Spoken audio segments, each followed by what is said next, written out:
Welcome to the Soar podcast, the place for creative entrepreneurs with limitless dreams and unconventional stories. I'm your host, Ray Hyde Cornell, founder and business mentor at Chiron Consulting and CEO and senior copywriter at Cornell Content Marketing. My goal is to bring you stories of what's possible so you can never tell yourself that your dreams are impossible.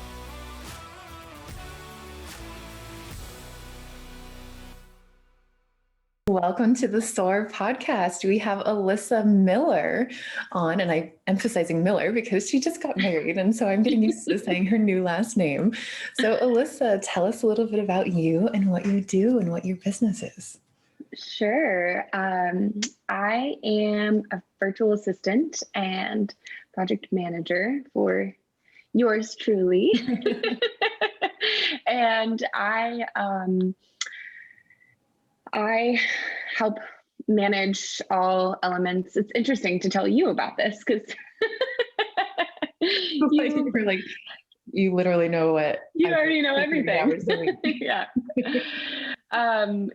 For those who don't know what a virtual assistant is, you can wear many hats as a virtual assistant.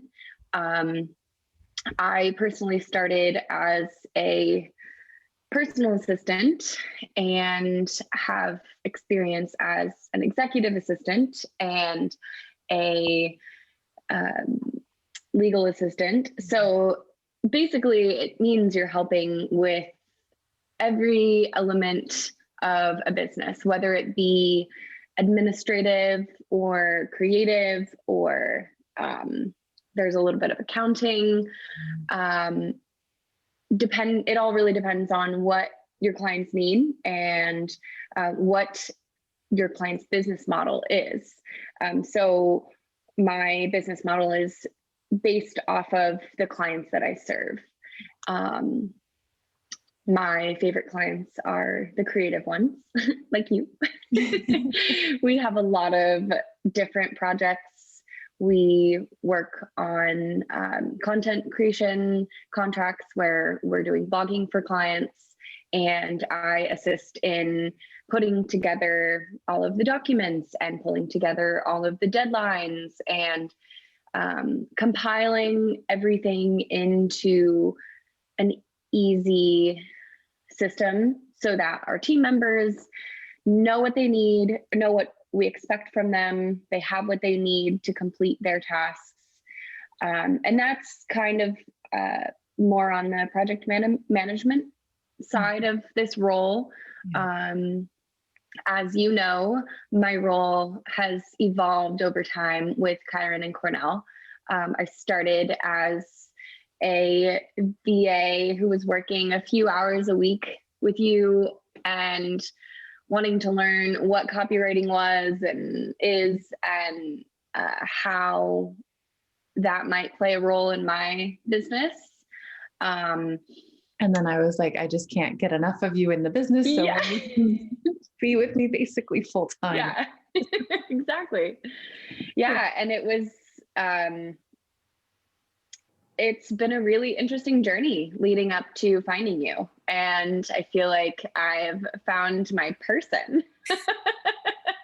That makes me so happy because that's how I feel. And you never know, like when you're working with someone so closely, and that's the thing about VAs is, I feel like VAs get a bad reputation almost online, like, oh, she's just a VA, or like, oh, that's just VA work. But VAs do so much and they have so many skills. And to be a VA, you have to be very diverse. You have to be very patient. You have to be very detail oriented. You have to be very people centric and understand how different people receive information and process information and take criticism, or like, hey, we need this from you on Friday. Are you going to have it done? You need to understand how people are going to respond to you. And that's not an easy job. And so I feel like if there's one thing that I want people to understand after hearing this episode, is just how much work really goes into being a VA and how much of a respectable position that is. Because quite honestly, I could not run my business without you. I just experienced a week without you because you were getting married and having a honeymoon. And I just about lost my mind. And you pass the tea. They're all like, Ray doesn't know where her pens and pencils are because Alyssa's not here. She's just pretty much useless. But really, when you work with a VA, it's such an intimate working relationship. You really have Yeah. to get to know each other, and there has to be this level of trust. Right. And so to hear you say, like, I found my person, I'm like, that's how I feel.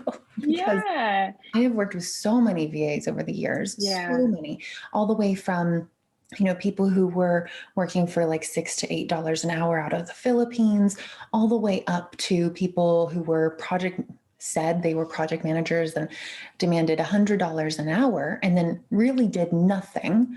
And I was Yeah. covering all of their job responsibilities in the business. I've worked with this huge range, and I've never worked with someone, had the privilege of working with someone who I could trust as much as I trust you, and who I could really rely on to take that stress off of me as a business owner. Because that's really, I think of you more as my integrator.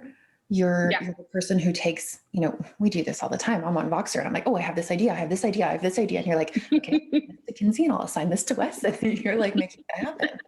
And that takes really a close, trusting relationship. Yeah. Yeah.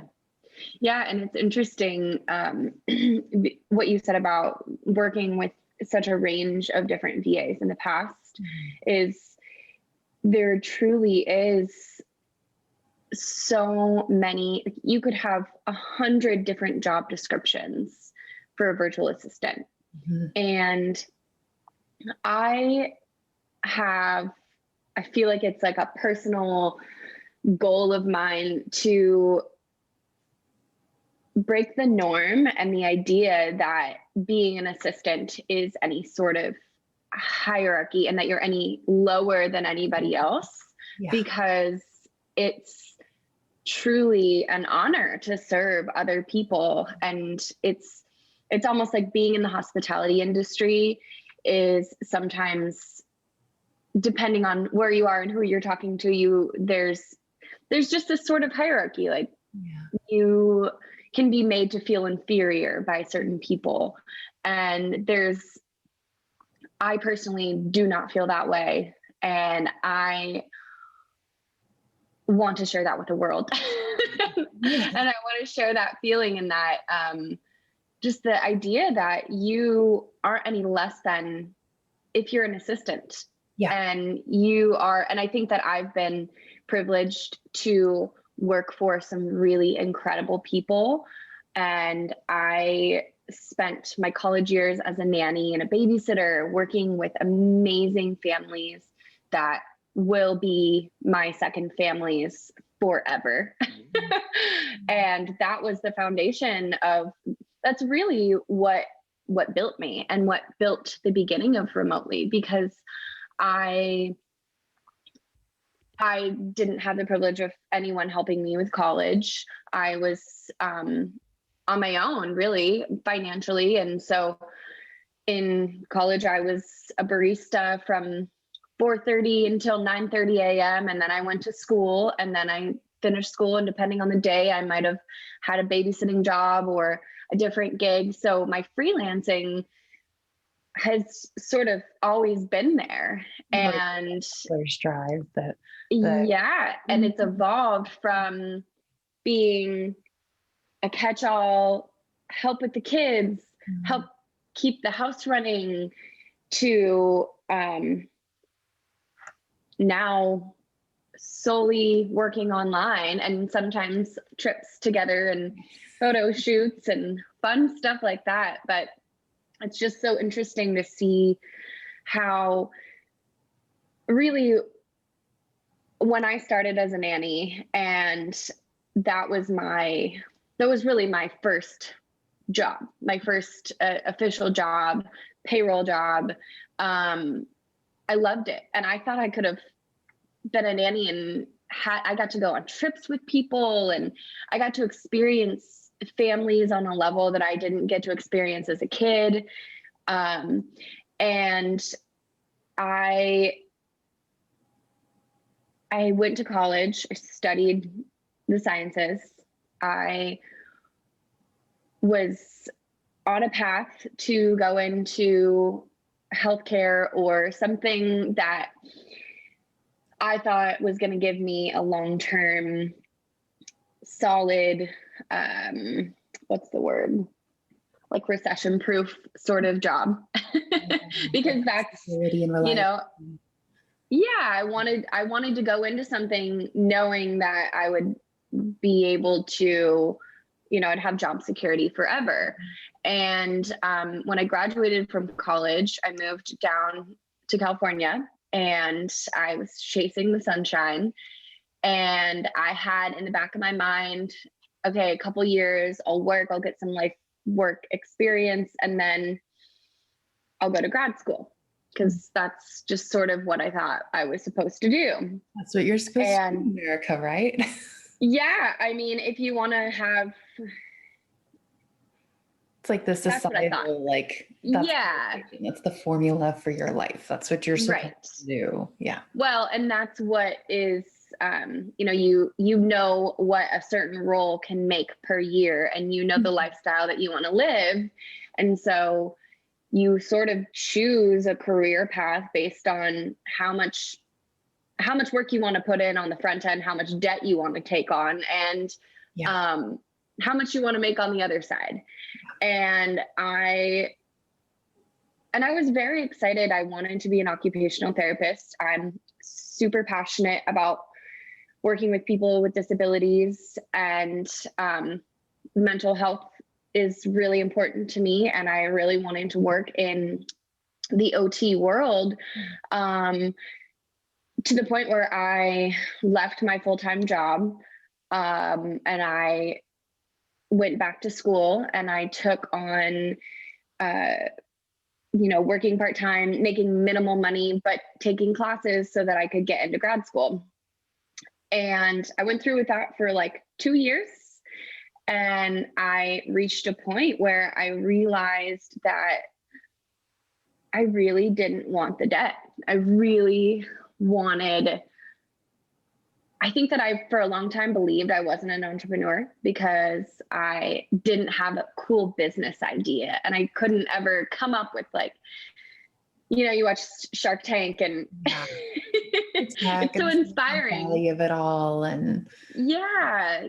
And I actually, my brother was a huge part in my life and why I went down this path, because he started multiple businesses and he tried to bring me in on some of them. But I said, you know, I can't make a long-term commitment to you because I want to go to grad school. And I turned down a lot of opportunities with him. It was almost like this path that you were meant to be on. It was kind of like calling to you, like, hey, come on, here's an opportunity. Totally. And you were like, exactly, I'm supposed to be over here. So yeah. what was that tipping point for you when you realized, wait, why am I doing this? And why don't I go over there? Yeah, so I was living with an amazing family in their casita in the back of their house. And I was working part-time, I was babysitting part-time, and I was in my last prerequisite before grad school. And so I was at the moment where I was deciding, do I apply to schools and take the GRE, or do I apply to schools that don't need the GRE? And I was also faced with a decision of, do I move to another state? Do I leave San Diego, where I've built this beautiful community of people around me? And I sat down. The way that my brain works when I'm trying to make big decisions is I take printer paper and I write out all my pros and cons. And I did that. And I did that with about 4 different schools, and included the location, the cost, the time frames, the, you know, relational elements of it, of leaving my community. And when I do that, usually I can come up with a solution. And usually that's my way of figuring out what the hell do I do next. and I couldn't figure it out. And I You're missing struggled with it. paper. I was missing a piece of paper. Yeah, I was missing the build this business. And I remember having a conversation with my brother and saying, you know, I don't know what to do. Normally I can figure out what to do. And right now I don't know. And he just was very encouraging and reminded me that I don't have to go to grad school and get $150,000 in debt in order to have a successful career. And at that point, I started exploring ideas of, well, should I start a service-based business in San Diego? Should I do carpet cleaning, buy a van, get all the, I was playing with a lot of different ideas. And ultimately, I decided on what I'm doing now because I sat down with a new piece of paper and I wrote out what types of businesses and what types of things can I do without having capital? What can I do for work right now without having to go to school, buy anything, get a loan for anything? And I have a good friend who she is a coach and she has an amazing story, and she used virtual assistants in the past. And so she and I have always sat down and, had epic life conversations. And she actually was a huge piece in connecting my brother with the business he's in now. And so we sat down with a piece of paper and she had me draw a flower, and the center of it was like what I want things to look like. And then the petals were all of these different elements, and she just had me sit on that. And she also explained to me what a virtual assistant was, because I had no idea. Yeah. I loved the idea of building a business online. So I was exploring, how to learn web development or how to learn graphic design, and looked into all sorts of different courses. And then she offered me to help her with her social media. So then I got some exposure into just her world, her online entrepreneur world. And yeah, feel like the rest is history, but there's been so much that's changed and evolved since then. So what was did you ever feel a click into place once you started down that VA path? Like, how did you know that was the right route for you, especially after you were considering, it seems like you considered dozens of options, from carpet cleaning to professional nannying to occupational therapy. I know you were in the legal field for a while. I mean, you explored so many different things. How did you know that this was the one for you? Oh, man. I started, so at the time, I got a job working for an attorney friend of mine, where I learned a lot about business structuring, running a business, being a part of like accounts receivable and accounts payable. So I learned a lot of skills in that job. And from those women that were necessary skills for running a business. And I had a couple moments where I knew that I had this skill set that I couldn't be an attorney. I couldn't do the things that the attorneys were doing, but I knew that I had like the business sense and the confidence to to do something more. And I knew that I deserved to make more, but in the role I was in, it just didn't make sense for them. They needed an administrative assistant. And I enjoyed my job doing that. I enjoyed all the different things that I was doing. And I think when I realized I could be doing that role that I was doing for the attorneys, but in such a big way and in a more creative way, I started doing research. I looked into, what it means to be a virtual assistant, what different things a virtual assistant can do. And I can't think of any one moment where it clicked, but all Sorry. Hi, Hunter.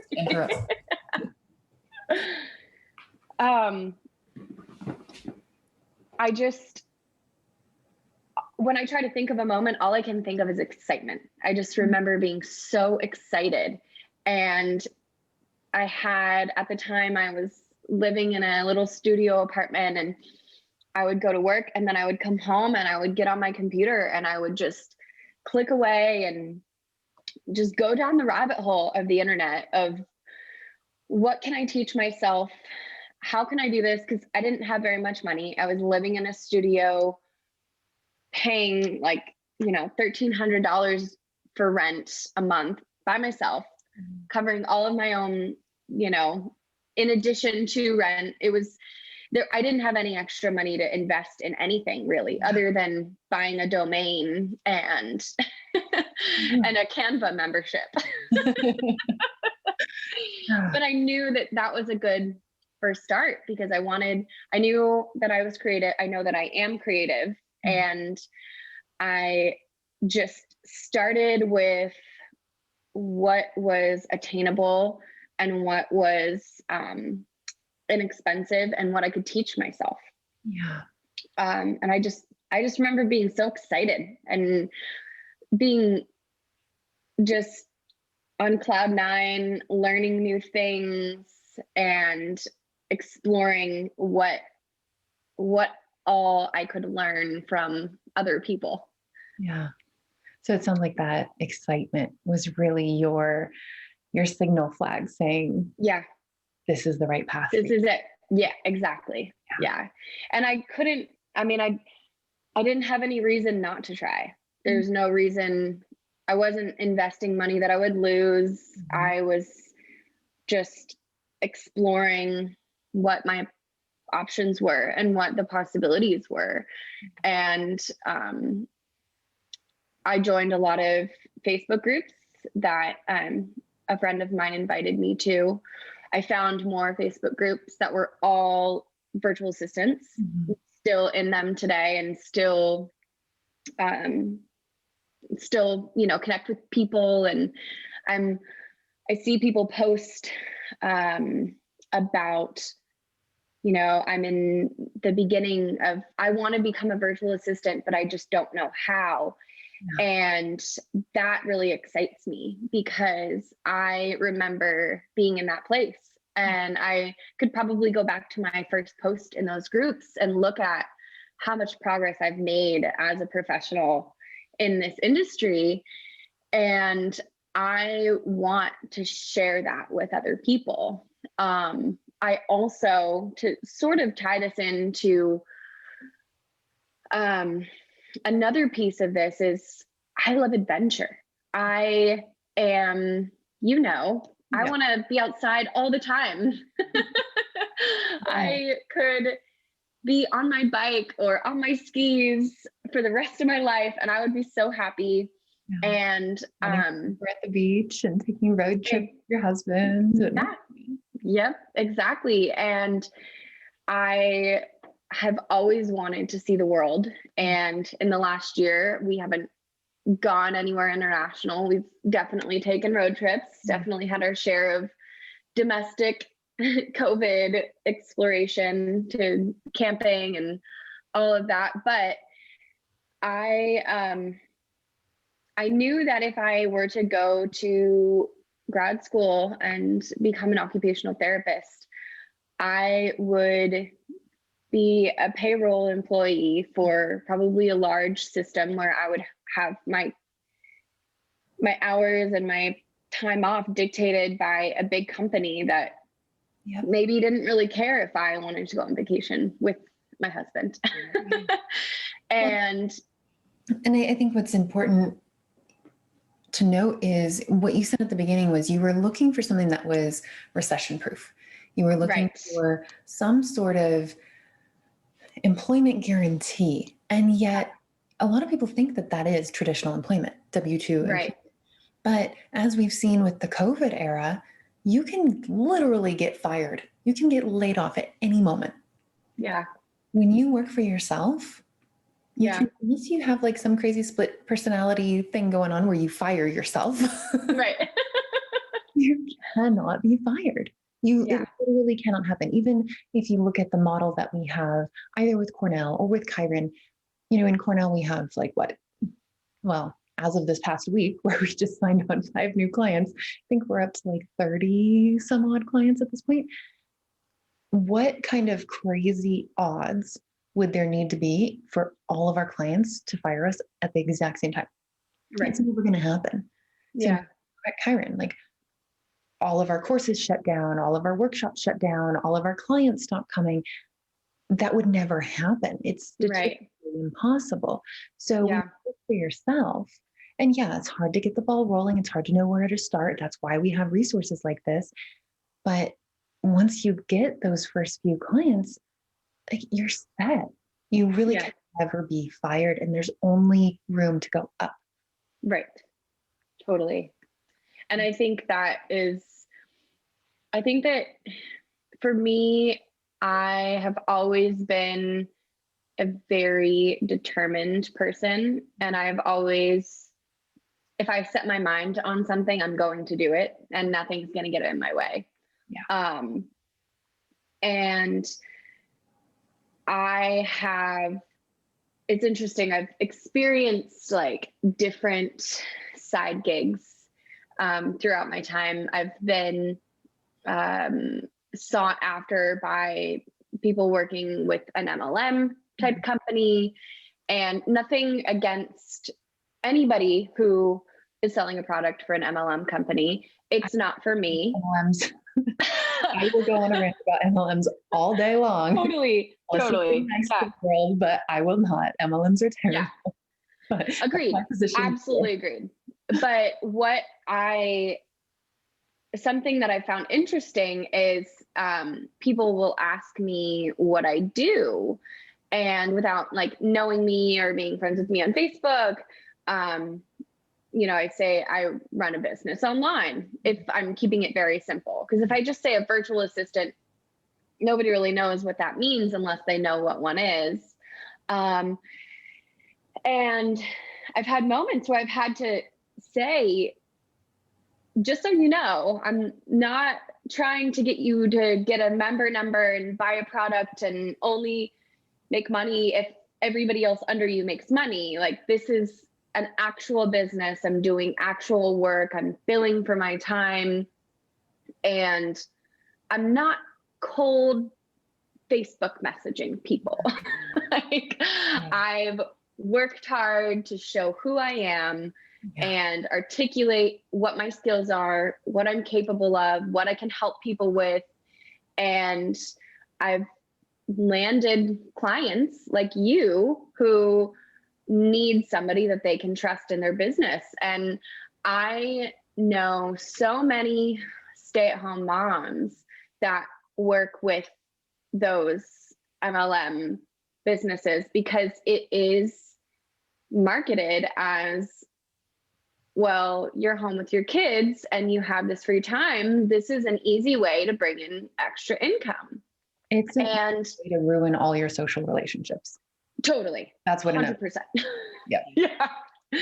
Yeah. And I would like to tell the world that there are other ways to be a stay-at-home mom and have an income on the side that you can do while your kids are napping or while the kids are in school. And like, I'm not a mom yet, but that is a huge factor in why I've chosen this path, because I want to be a mom and I want to be able to be home with my children when they're home.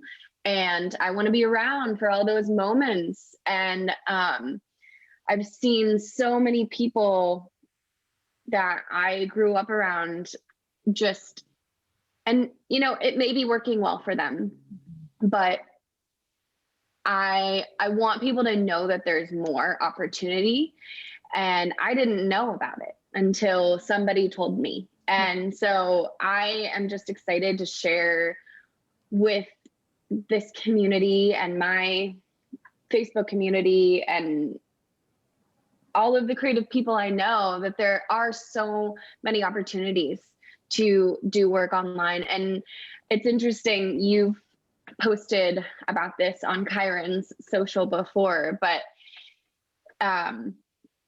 like, if it's not a thing, make it a thing. And you are responsible to pave your own way in the world, and you are the only person that knows exactly what you're capable of. And if you have an idea and nobody's done it before, give it a shot. Or if it's something that a lot of people do, you can still give it a shot. And it's okay. It's okay to fail. It's okay to not be good at it, and you can do it your own way. I mean, yeah. like we started at the beginning saying, there are so many different types of VA and project manager on a spectrum of pay, of experience, of level of involvement in the business. There's so many different ways that you can architect your role.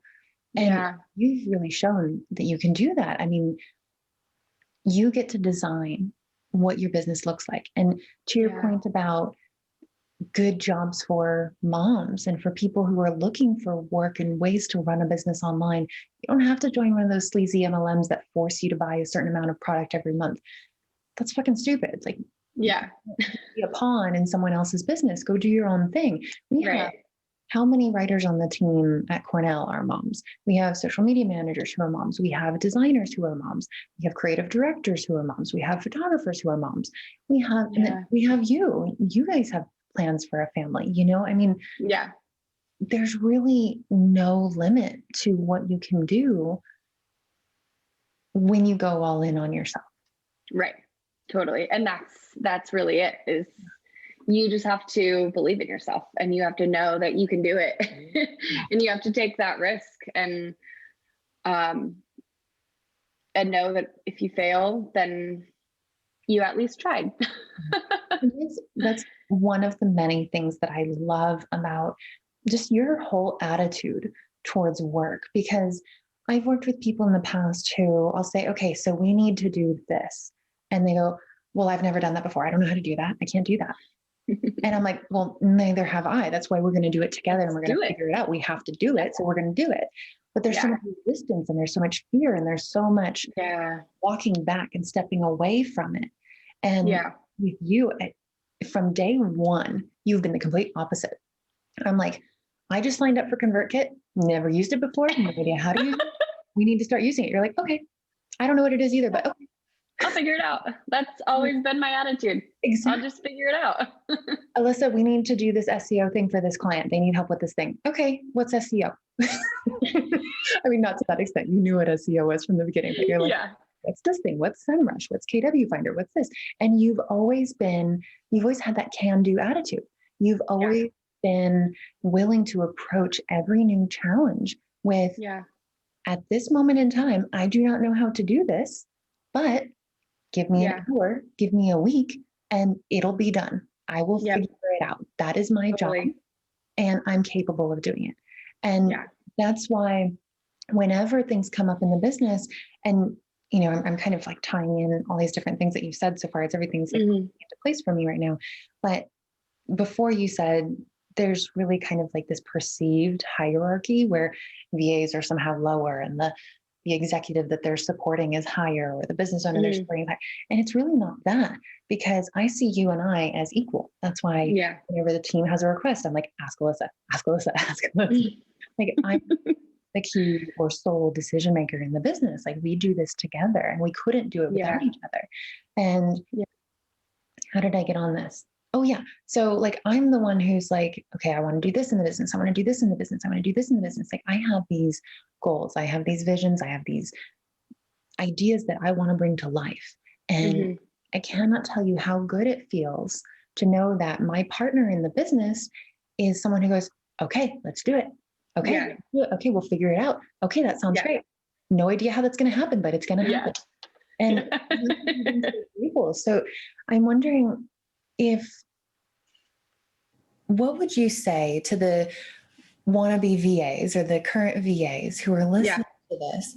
Like, what would be your biggest advice for approaching client relationships? Oh man. Um, well, I so many things.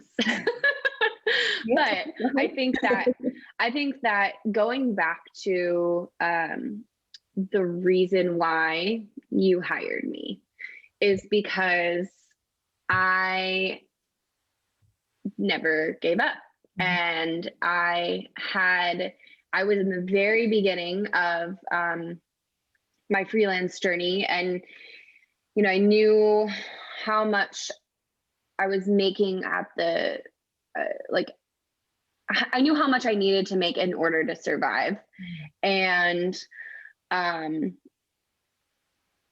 so I set my prices higher, and I was out of your budget initially. And I Initially, was, like 2 months once I saw the value that you brought. well, yeah, no, I know. And that's part of it. That is Yeah. totally part of beginning a relationship with a client is you have to be open and willing to prove yourself, because this day and age, when you're meeting people online and it's not a referral, you have this responsibility to prove who you are and prove your integrity to people. And I think that that's something I learned as a legal assistant, having access to a lot of different files and, people's credit cards and social security numbers and all of that. And none of that really matters, but it's important to prove who you are so that you know that you can trust me. And part of that is being open and willing to have open conversations around your pricing and why you think that you're worth the amount that you're asking for. And I think the other piece of it is not being afraid to bother people.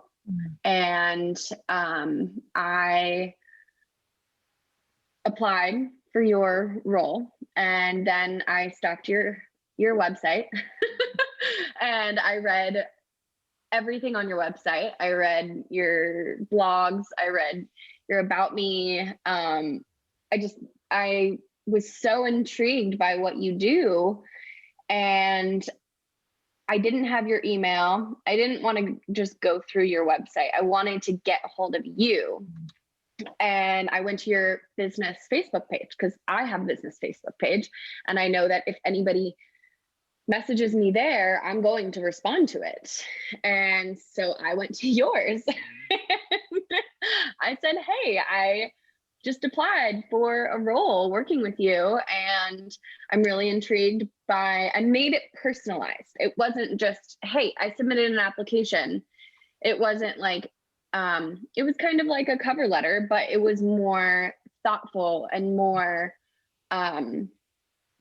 it was also 2 weeks after you posted. So I thought, oh, well, she might have somebody already, but I'm going to give it a shot because I can tell that I like what she's about. And not of, oh, she must have filled the position already. Oh, I bet she's got a million applications. You didn't let those questions, those doubts get in the way of you. Yeah. Yeah. And I definitely thought about them. I went through the motions of, okay, how do I approach this? Like I do with any other professional relationship. Like I always tell people, if you interview, always send an email right afterwards. and then also maybe a couple of days later. And it's not annoying. It shows that you want the job. It shows that you aren't afraid to be vulnerable. You're not afraid to show up and maybe be annoying.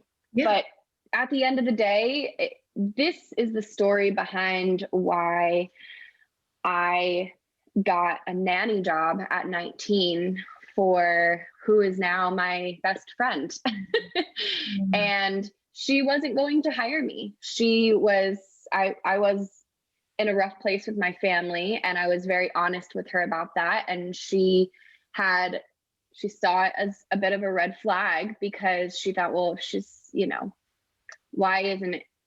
what's wrong with her if she isn't in a good place with her family? But I was honest and I was transparent and very persistent. I called her and emailed her a few different times because I really, really wanted that job. And she tells that story to this day. When we have dinner parties or we go on a trip somewhere and we meet someone, they hear the story of persistent Alyssa. Well, and I've told that story, I don't know how many times. Yeah. Anytime one of my clients is like, well, I applied to this job, or, oh, I reached out to this client that I really want. I'm like, okay, well, did you follow up? Mm-hmm. No, I don't want to be annoying. I don't want to be persistent. I don't want to be pushy. Yeah. And I'm like, and I tell the story of you and me and how we met, because when I posted that job for a VA, two things I want to say about that. One, I had been in a position where I had been burned by previous VAs who were lying about client communications, who were snooping through my email through things that were not applicable to them, that were very personal and that they really shouldn't have been in. I was burned by people who said, oh yeah, I will have this massive project done in 6 months. 6 months later, it's still not done. And yet I'm out $10,000. I had really been burned by a lot of VAs and project managers. And so when you came along, or I should say, when I posted that listing, I was literally looking for the most simple version of a VA who could just come in and do a little bit of admin work for me, nothing invoicing, nothing where I had to put a lot of trust in someone. Yeah, I remember. I remember it being very, very minimal. And then as time went by. And that's why my budget was so low for it. I'm like, there's no way I'm going to pay someone, $30, $40 an hour for this work when it needs to be very, very tiny. Right. That's all. Right. And then when I did put the listing out there, I got dozens of applications, dozens. And I didn't even know where to begin sorting them out. And you made that job so easy for me. You were the only one who sent a follow-up message, and you said, I've gone through your website. I love what you do. I love your philosophy on this. I really want to learn about copywriting. I would absolutely love to work with you. I know it's been a couple of weeks since you put that listing up. You may have already filled the role, but I wanted to reach out and express how interested I was in this position. And I was like, done. She's done.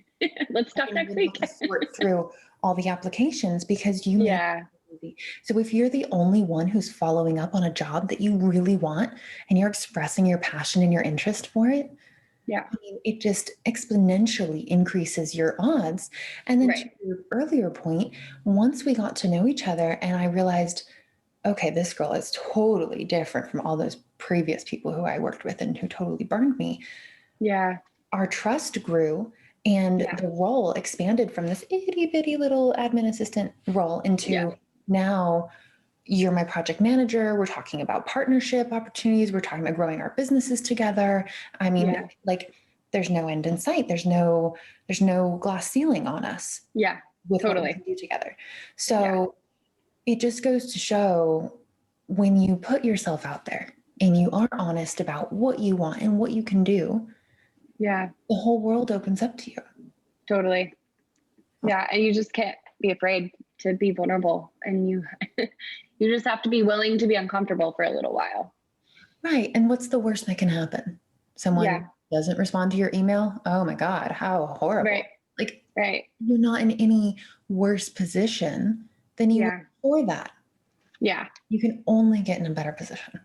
And that is what we've talked about this a lot. That is what I would love to see happen in remotely is help people who have that attitude and are just struggling to find clients and are just struggling to land that right person. And I think something that has always been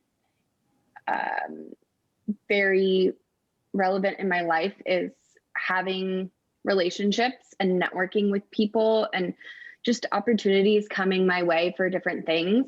And I don't see that stopping. I don't see that slowing down. It never has. And with being a part of multiple different businesses online, that is only going to grow. And just by working with you, I've already been connected with dozens of other, mostly women, but some men, people online who eventually will need help with something. And I ideally would love to bring people in and teach them the remotely way of being an assistant. In my opinion, with my, some would say insanely high standards, your way is the only way. Yeah. If we're ever going to take any kind of VA training, it has to be with Alyssa, because the difference that your clients will experience is night and day, and you will just stand out way beyond the competition. Thanks. Appreciate that. No, it's true. You know me. I mean, you know, I can be demanding. I can have really high standards. I mean, I added like what, 30 new tasks for us this week. I mean, it kind of never ends when you're working with people who are creative and like producers, and especially if your client is a generator, if you know anything about human design. But it can be challenging. And yet your way, you have a system, you have, I think what you really bring is, not to sound cliche, but the complete package, because you don't just have the systems, you also have the mindset. You also have the healthy perspective on building boundaries and life balance. You have the social support and, you know, insights on how and when to take breaks, step away. How do you maximize your productivity when you're a VA? You know, I'll kind of go on a little tirade here. For most creatives, it's not about being ultra productive and trying to do as much as possible in a single day. It's usually about doing your highest quality work that brings you the most joy and the most fulfillment. But for VAs, especially and project managers, actually it is about productivity. It's about how can I get this much stuff done in this amount of time? And that way, the rest of the time is mine. You know, your ability to be productive is directly related to your quality of life and your freedom. Totally. A VA or a project manager. So the way that you approach this role to me is so refreshing, because you really take that holistic approach, and it's not just about a system, and it's not just about a mentality. It's really everything. I love that. You can put that on your whole package. Yeah, thank you. We'll cut this section of the recording out for your commercial. Yeah, totally. Or make a brand essence with it. Yes. So what's one thing that you would want to see change in the VA world? Oh, man.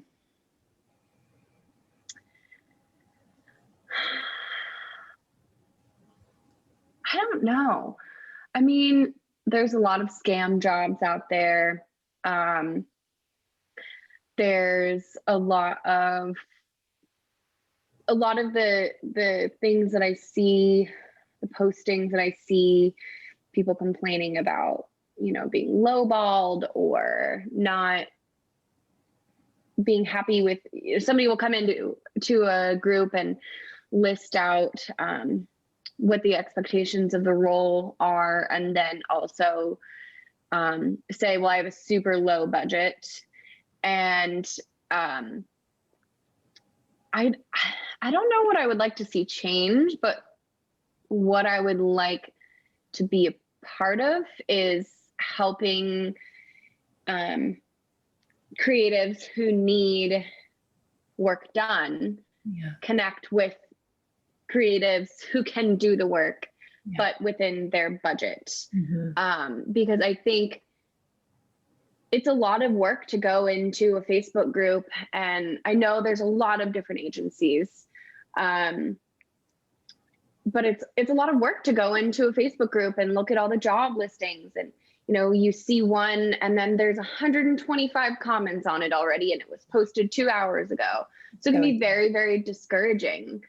And then there's also this idea that working with an agency would mean that it's, just beginners. And I would like to have something that is a solution for all of that, where anybody can come with whatever budget they have in mind.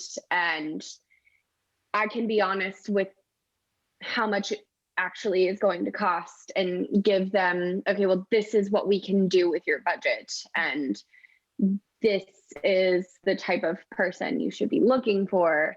And I know I'm not the only one. I've seen a lot of people that are VA matchmakers, and it's awesome to see. And I want to be a part of that, because I feel like I have this experience, and then also like big picture vision of helping creative people get jobs and do things that are fulfilling to them and that they love. And even with those VA matchmaker situations, VAs have to be careful there, because what I've seen happen firsthand is I've seen these people position themselves as VA or project manager matchmakers. And then they attract all these people in, and maybe these people have to pay like a monthly fee or a one-time fee to be on their list to get connected with employers. And then what happens is that matchmaker only ever refers one or two people on that list who either give them a kickback or are their best friends, or totally. And they don't do the actual work to find out, okay, who do you need? What kind of skills do you need? What kind of personality do you need? What kind of business do you run? Who would be interested in that? They just go, oh, I recommend this person. Instead of actually caring about the match. And what their personality profiles are and who they work the best with. So I would say that maybe that's a problem I would like to solve in the VA world is just connecting business owners with the right people that are going to be around for a long time, that aren't just looking to, work a couple gigs and then be done with it, but to have a long-term partner in your business so that you can grow your business and not be afraid to grow, and not be afraid to not have the support that you need when the growth comes. Yeah. And that was something else I wanted to ask you about, because I know even over the course of us working together, which has been about a year now, we've got to be coming up on our 1-year anniversary soon. It's got to be any day now. I'm not sure what day. But I'm going to send you flowers. I think it's like April 10th or something. Really? Of at least, I don't know. Well, anyway. Even while we've been working together, there have been times when you've had other clients. You've had 3 or 4 other businesses that you've been working for. And I know some VAs, they go, okay, I want to have, 4 different clients that I'm working 5 to 10 hours a week for. And then other VAs go, nope, I want to have one business that I'm working like 30 to 40 hours a week, or 10 to 20, depending on their availability. What's your take on whether someone should go and find multiple clients or go all in on one? I think there's a couple factors. I think that with you, it was just so easy, and my husband will love to hear that. Well, I think because we think so similarly. I mean, looking at like what our personality profiles look like, it's weird.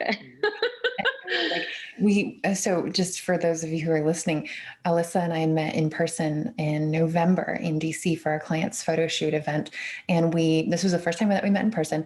And of course we spent like 45 minutes hugging, and we realized that we have tattoos in all the same places, like different tattoos, but in every single location, same places, have the exact like same location. It was the weirdest thing. Yeah.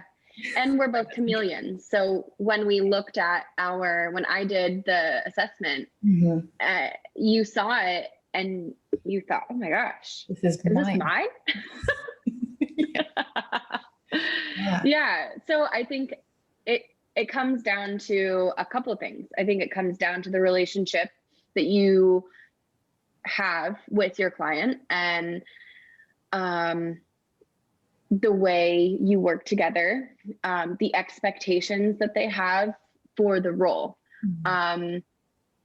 There have been a couple people that I've worked with that need availability and need me to be present during specific operating hours. And, going into it, I said, no problem. I can absolutely do your work during these hours. But that became challenging. It became challenging because not only did I have their work, but I also had your work and my own work. And it's all about managing the expectations. And, if you go into a client relationship with certain expectations and you think that you can meet them, it's important to note when you can't.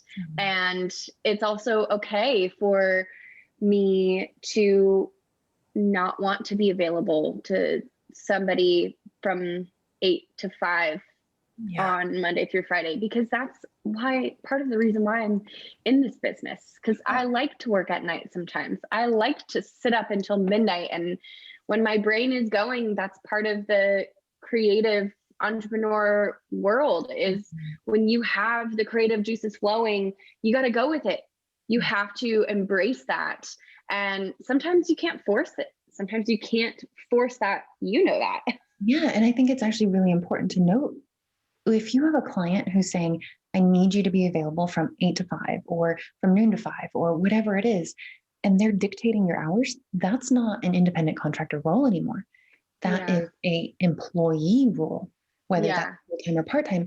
And that's illegal for a client to impose working hours and working environment, working any kind of circumstances around your work. Yeah. A client cannot do that. An employer can. Yeah. So and it's, you can know your rights too as a sure. That's very true. And it is, for some people it might work well. For parents whose kids are, this last year kids weren't at school, but whose kids who are at school, and those are your only hours for you to work, that might be the type of opportunity you should seek out.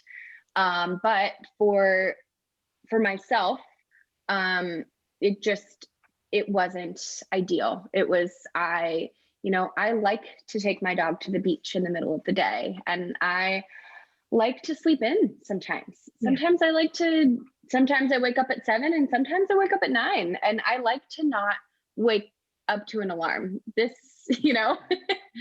So I think it is about the relationship.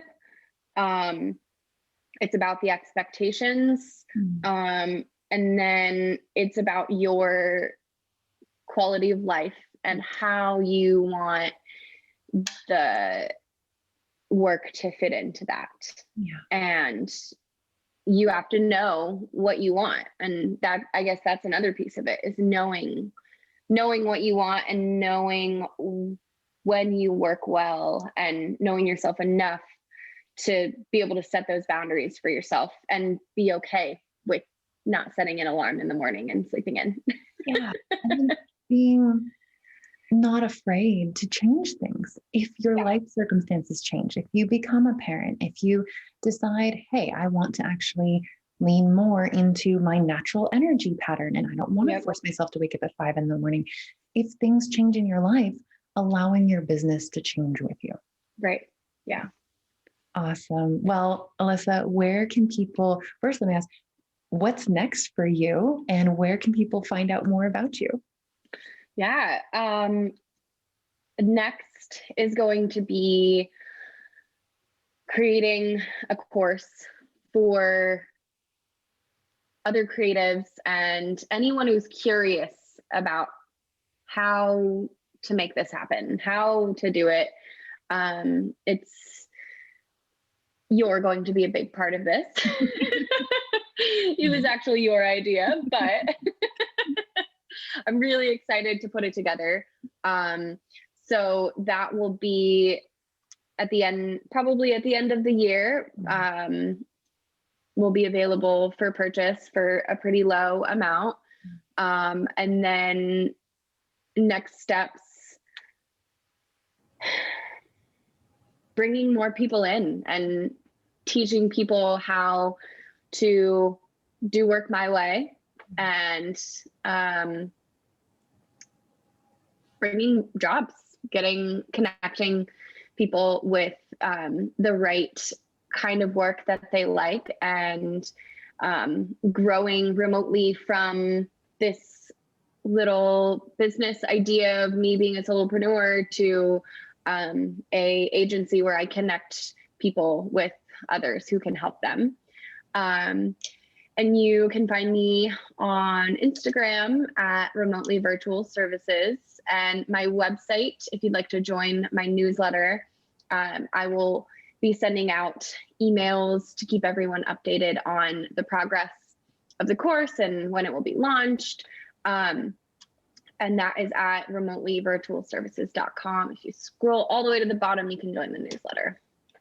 Perfect. Thank you so much for being here. Yeah. I know especially how busy you are because you work in both of my businesses and you run your own business. So thank you so much for taking the time. I'm so glad we got. Yeah. Thanks for having me.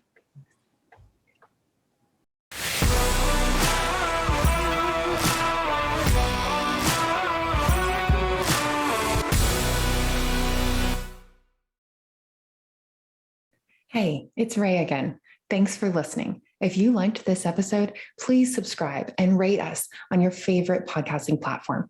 We're on iTunes, Stitcher, Podcast Addict, YouTube, and more. And want to be a guest on the show or know someone who has an amazing story of entrepreneurship?